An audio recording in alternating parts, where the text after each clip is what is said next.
apa? Secara bahasa wudhu. Bahasa. Bapak masuk rumah, kaki kotor, kemudian cuci apa? Kaki. Secara bahasa apa disebut? Wudhu. Paham nggak kira-kira?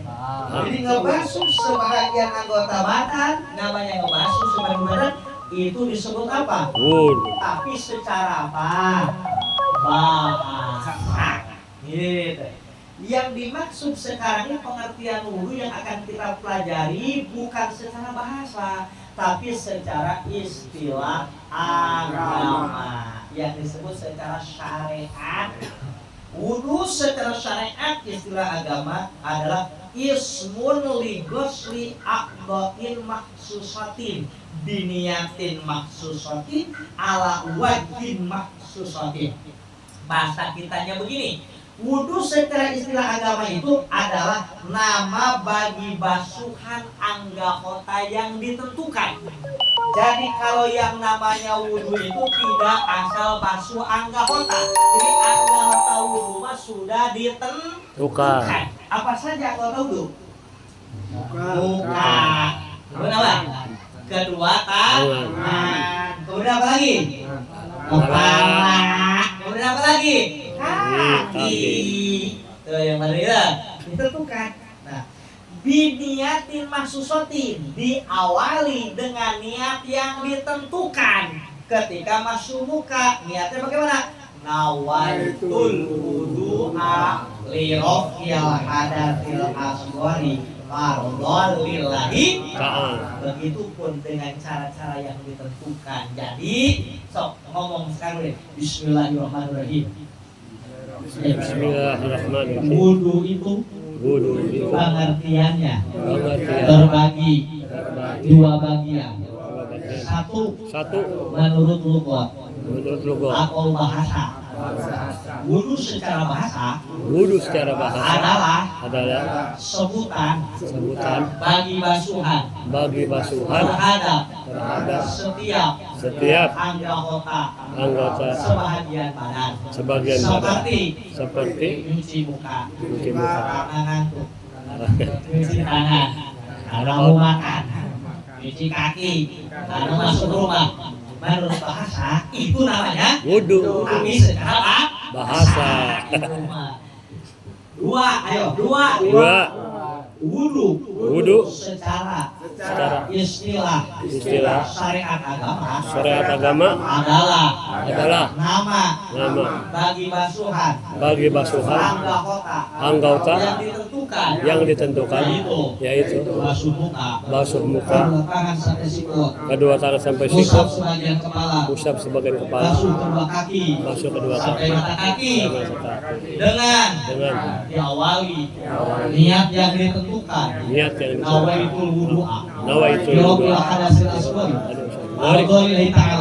dan dengan cara-cara yang telah ditentukan.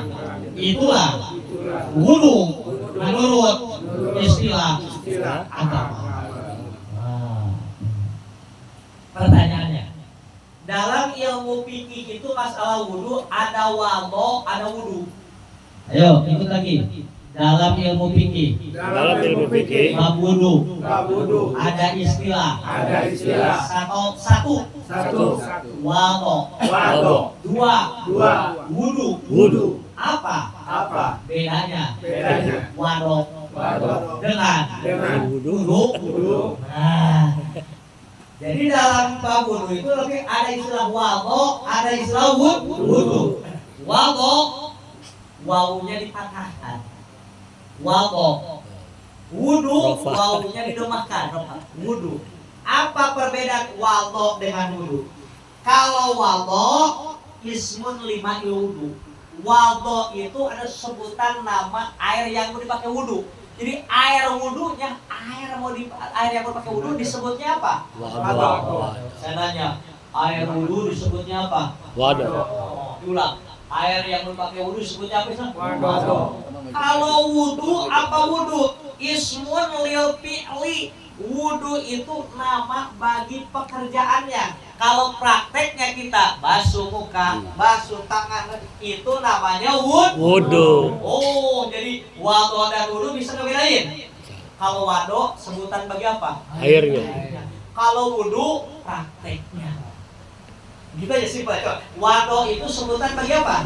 Air. Airnya. Wado sebutan bagi apa? Air. Kalau wudu Prakteknya. Makanya wudu mah harus praktek. Nah, pertanyaan lagi kata ulama dan fikih. Perkara apa yang mewajibkan wudu itu? Apakah karena hadas, apa karena musola? Kita dianjurkan wudu itu apakah karena punya hadas, apakah karena mau sholat? Ayo. Ayo. Bebas. Karena apa? Sholat. Terus ada apa? Hadas. Dua-duanya jawabannya betul. Tapi ada yang lebih mendasar. Yang lebih mendasar kita wudu karena punya hadas. Karena kalau mau sholat punya hadas harus wudu. Tetapi wajib wudu punya hadas wajib wudu itu kalau karena mau sholat. Maka yang mendasar wajib wudu karena punya hadas dan mau Sholat. Nah, gitu. Nah, kemudian pertanyaan lagi, keistimewaan wudu itu apa? Keuntungan wudu itu apa? Fadlul wudu, keutamaan wudu, waroda ani nabi sallallahu alaihi wasallam. Kewarid hadis dari Nabi annahu qala, sesungguhnya Nabi bersabda. Apa sabda Nabi? La yusbihu abdun al-wudu'a. Sabda Nabi, seorang hamba tidaklah menyempurnakan wudunya illa ghufira lahu ma taqaddama min dhanbi wa ta'akhkhar, kecuali Allah ampuni baginya dosa yang telah lalu dan dosa yang akan datang. Masya Allah. Jadi kalau wudu kita benar, kalau kita wudu kita sempurna, kalau wudu kita pakai ilmunya, maka dosa yang udah lalu dan akan datang protol dengan wudu. Alhamdulillah. Kira-kira kita banyak dosa apa enggak nih? Banyak terus rajin apa tuh? Wudu. Tapi wudunya yang sempurna, yang dengan ilmunya. Bahkan sabda Nabi begini. Man tawaddo'a fa ahsana wudu'a. Siapa saja orang yang membaguskan wudunya, kharajat khotoyahu min jasadihi hatta takhruja min adfarihi.